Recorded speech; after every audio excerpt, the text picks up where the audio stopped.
Commerce stream में scope ही तो नहीं है, बस सीए और सीएस ही होते हैं। या कॉमर्स स्ट्रीम कौन लेता है? जो साइंस नहीं ले पाए, उनका रिजल्ट उतना अच्छा हुआ, वो लोग कॉमर्स लेते हैं ना। या जिनके पापा के बिजनेस है, जो बिजनेस फैमिली से आते हैं, उनको कॉमर्स लेना चाहिए। क्या ऐसे बातें आप अपने फैमिलीज़ में, फ्रेंड्स में और अपने रिलेटिव्स से सुनते नहीं हैं? हम सब लोग सुनते हैं। क्या वो सच है? नहीं। मैं आपको बता दूं, कॉमर्स जो स्ट्रीम है वो साइंस और ह्यूमैनिटीज़, जिनको हम आर्ट्स भी कहते हैं, इनमें जितना करियर अपॉर्चुनिटीज़ है, कॉमर्स स्ट्रीम भी ऐसे ही प्लेथोरा ऑफ करियर अपॉर्चुनिटीज़ हमको प्रोवाइड करता है। प्रॉब्लम कहाँ पे है? प्रॉब्लम है हमारा इग्नोरेंस और लैक ऑफ नॉलेज। अगर आपका क्लास 10th का बोर्ड ख़त्म हो गया है और आप कौन सा स्ट्रीम आपको लेना है उसके बारे में सीरियस हो और आपको पता नहीं चल रहा है, आप श्योर नहीं हो पा रहे हो, या आपने कॉमर्स स्ट्रीम चूज़ कर लिया है लेकिन आगे आपका करियर क्या होना चाहिए उसके बारे में आप श्योर नहीं हो, तो आज मैं आपको एक्साइटिंग एंड लुक्रेटिव अपॉर्चुनिटीज़ जो है कॉमर्स के स्ट्रीम में, उनके बारे में बताने वाला हूँ।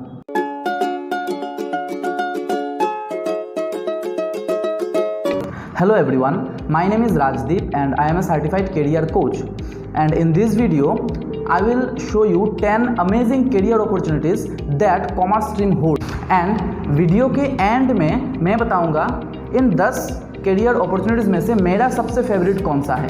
इस वीडियो में बेसिकली हम लोग सारे प्रोफेशन के बारे में जानेंगे और उस प्रोफेशन में काम क्या होता है उसके बारे में थोड़ा बहुत जानेंगे।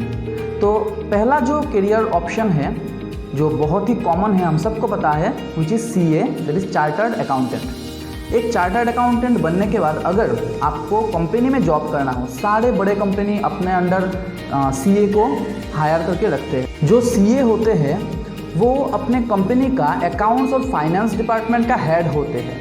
कंपनी को कोई अनफेवरेबल या अनप्रिडिक्टेबल बिजनेस सिचुएशन में कंपनी ना जाए, उसके लिए CA ही चेक रखते हैं। तो एक कंपनी का बहुत ही इंडिस्पेंसिबल पार्ट होता है हमारा CA।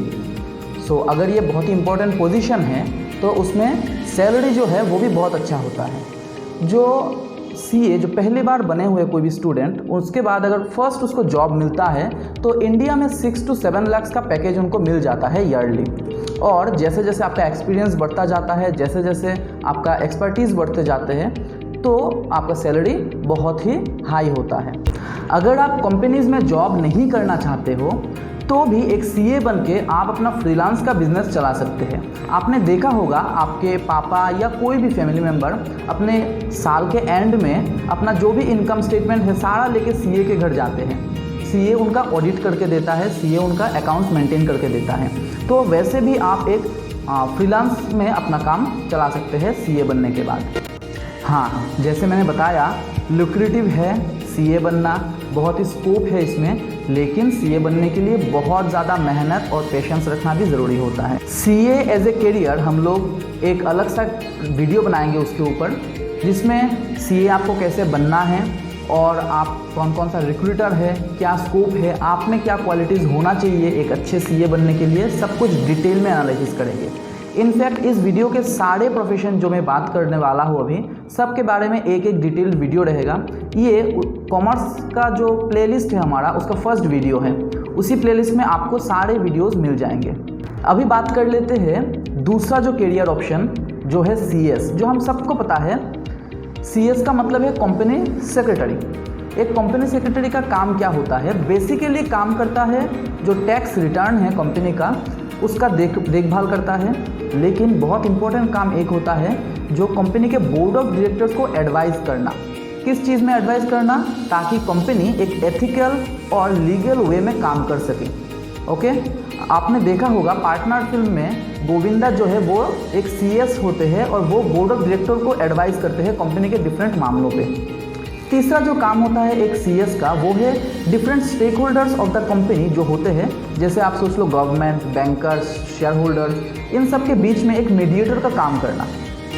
नेक्स्ट जो करियर ऑप्शन है जो बहुत ही लुक्रेटिव है वो है इन्वेस्टमेंट बैंकिंग का। हमने नाम तो सुना ही होगा, सब लोगों ने सुना है इसके बारे में। टीवी में और फिल्मों में हमने हीरो हीरोइन को देखा है कि वो एक इन्वेस्टमेंट बैंकर होते हैं और उनका लाइफस्टाइल बहुत ही अच्छा होता है। मतलब इन्वेस्टमेंट बैंकिंग में जो इनकम सोर्स है वो बहुत ही ज़्यादा होते हैं। तो एक इन्वेस्टमेंट बैंकर होता कौन है? एक इन्वेस्टमेंट बैंकर एक इंडिपेंडेंट बॉडी हो सकते हैं, वो खुद अपना फ्रीलांस का काम चला सकते हैं और कंपनीज भी अपने अंडर में इन्वेस्टमेंट बैंकर्स को हायर करते हैं। तो उनका काम ये होता है कि कंपनी को एडवाइस करना कब अपना आईपीओ लॉन्च करे। आईपीओ लॉन्च करना मतलब स्टॉक मार्केट में कब अपना शेयर जो है वो निकाले, कितना प्राइस में निकाले, और बहुत सारे फाइनेंशियल मैटर में कंपनीज को एडवाइस करना। दूसरे कंपनीज में कितना सारा होल्डिंग होना चाहिए एक कंपनी का, या कहाँ से होल्डिंग उठा लेना चाहिए, ऐसे बहुत सारे फाइनेंशियल मैटर में कंपनी को हेल्प करता है एक इन्वेस्टमेंट बैंकर। नेक्स्ट जो करियर ऑप्शन है वो है cost and management accountant. Cost and management accountant एक कंपनी के जो अकाउंटिंग टीम है, फाइनेंशियल टीम है, उसका एक बहुत ही इंटीग्रल पार्ट होता है।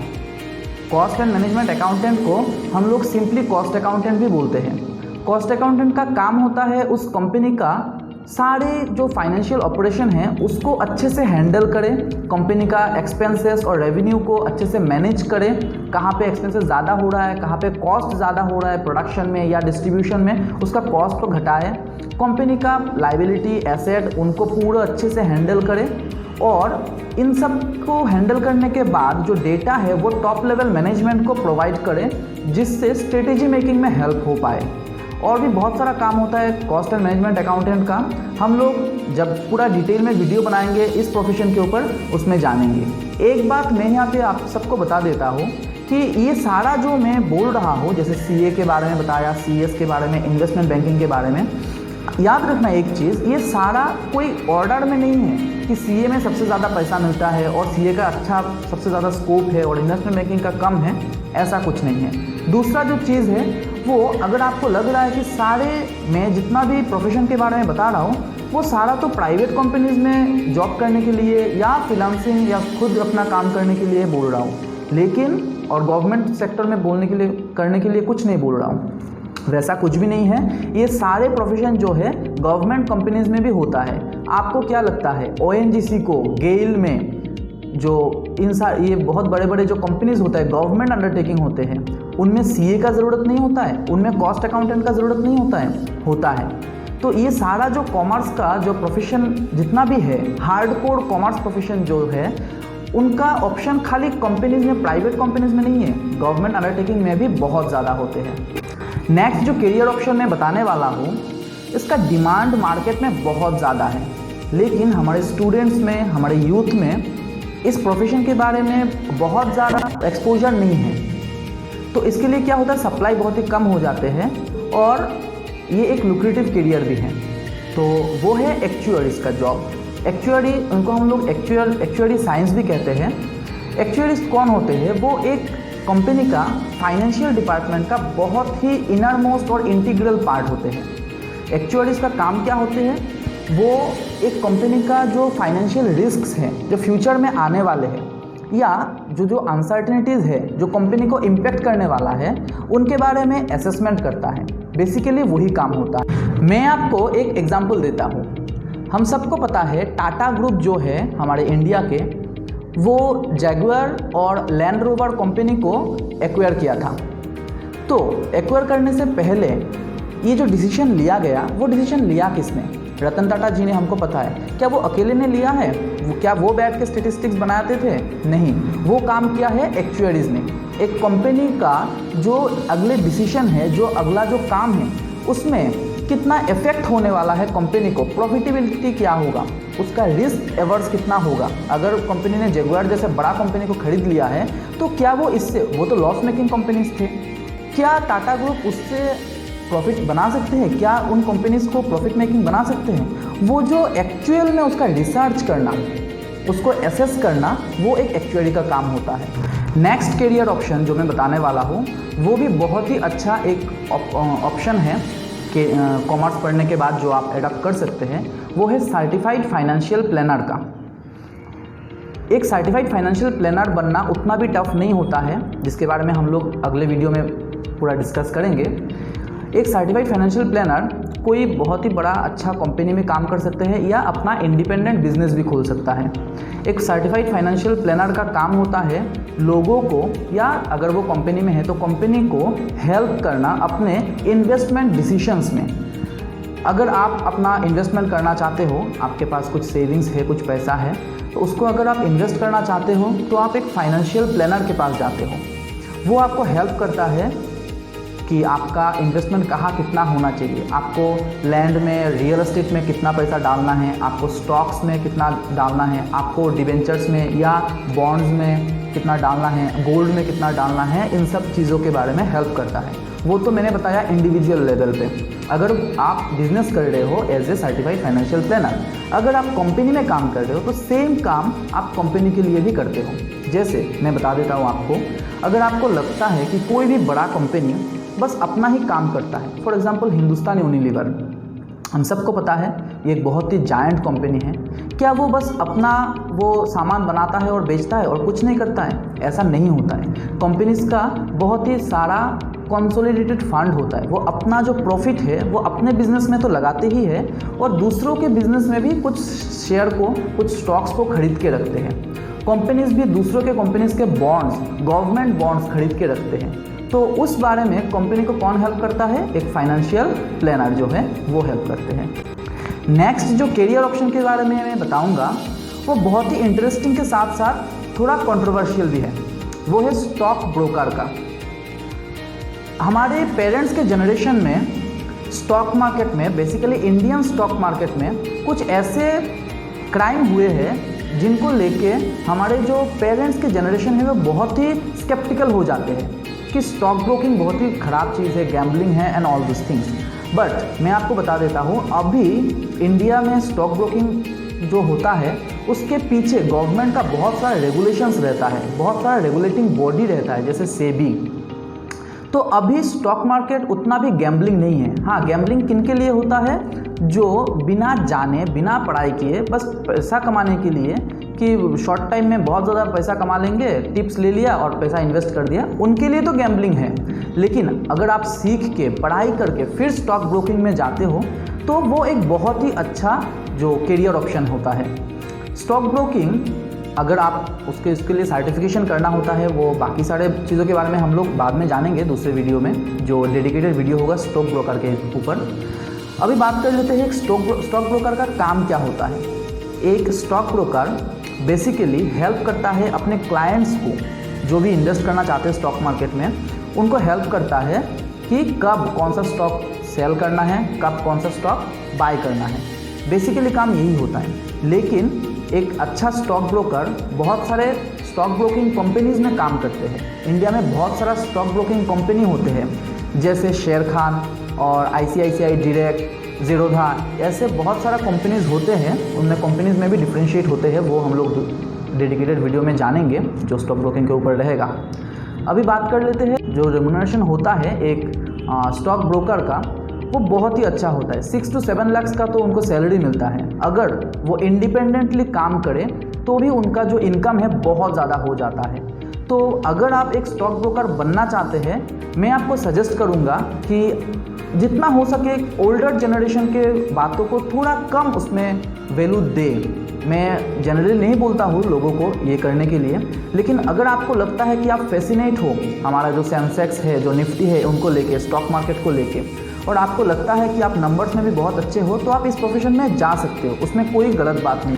अगला करियर ऑप्शन जो आप चूज़ कर सकते हैं कॉमर्स में स्टडी करने के बाद, वो है इंश्योरेंस।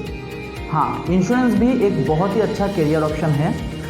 अगर आपको लग रहा है कि इंश्योरेंस में तो बस अपना जो इंश्योरेंस सेल करना, इंश्योरेंस पॉलिसीज़ को सेल करना होता है लोगों पे, वो तो है, लेकिन इंश्योरेंस कंपनीज़ में आपको और भी बहुत सारा रोल मिलता है। जैसे एक छोटा सा एग्जांपल ले लेते हैं कि LIC जो है वो 2-4 साल बाद अपना नया पॉलिसी लाता है। हमको सबको पता है ज़िंदगी के साथ भी, ज़िंदगी के बाद भी ऐसा पॉलिसी लाता है। सारे कंपनीज़ अपना पॉलिसी लेके आता है। उस पॉलिसी के डिसीजन मेकिंग में भी आपको काम करना होता है इन ए इंश्योरेंस फर्म। नेक्स्ट जो करियर ऑप्शन है वो है ह्यूमन रिसोर्स मैनेजमेंट का। हम सबको पता है उसको ह्यूमन रिसोर्स मैनेजर कहा जाता है। ह्यूमन रिसोर्स मैनेजर का बेसिकली यही काम होता है कि कंपनी का जो टॉप लेवल मैनेजमेंट है उसके साथ एम्प्लॉयज़ का एक लिंकेज बना के रखना। दूसरा काम होता है हायर करना, नए स्टाफ्स को रिक्रूट करना और उनको ट्रेन करना। इन सब में भी एक ह्यूमन रिसोर्स मैनेजमेंट कंपनीज को हेल्प करता है। अभी जो कैरियर ऑप्शन के बारे में मैं बताने वाला हूँ वो मेरा बहुत ही फेवरेट है, वो है एंटरप्रेन्योरशिप। कॉमर्स एक ऐसा स्ट्रीम है जिसमें आपको अकाउंट्स के बारे में पता चलता है, जिसमें आपको फाइनेंस के बारे में पता चलता है, जिसको पढ़ के आपको मैनेजमेंट कैसे होता है उसके बारे में पता चलता है, जो अगर ज़िंदगी में आपको बिजनेस करना हो कभी भी उसमें बहुत ही हेल्प करता है। कोई भी प्रोफेशन में कोई भी इंसान हो, आप उनको पूछ के देखिएगा, उनको ज़िंदगी में कभी ना कभी एक बार तो अपना बिजनेस करने का इच्छा हुआ है। तो अगर आपको ज़िंदगी में बिजनेस करना हो तो कॉमर्स एक ऐसा स्ट्रीम है जो आपको बहुत हेल्प कर देता है। और ये सब जो मैंने टॉपिक्स बताया, मैनेजमेंट बोलिए, अकाउंट्स बोलिए, टैक्सेशन के बारे में, ये सारा चीज़ अपने ज़िंदगी में भी हमको हेल्प करता है। तो एंटरप्रेन्योरशिप के लिए कॉमर्स एक बहुत ही अच्छा स्ट्रीम है। 10th जो कैरियर ऑप्शन है वो एक ऑप्शन नहीं है, वो एक बंच ऑफ कैरियर ऑप्शंस है। उनके बारे में हम लोग नेक्स्ट वीडियो जो आएगा अगले हफ्ते उसमें डिटेल में जानेंगे। तो आज के लिए बस इतना ही। अगर इस वीडियो से आपको कोई भी वैल्यू मिला हो तो इस वीडियो को लाइक करिए, हमारे चैनल को सब्सक्राइब करिए, और अगर आपको लगता है कि आपके दोस्त, आपके रिलेटिव्स इस वीडियो से बेनिफिटेड हो सकते हैं, उनके साथ शेयर करिए। Thank you.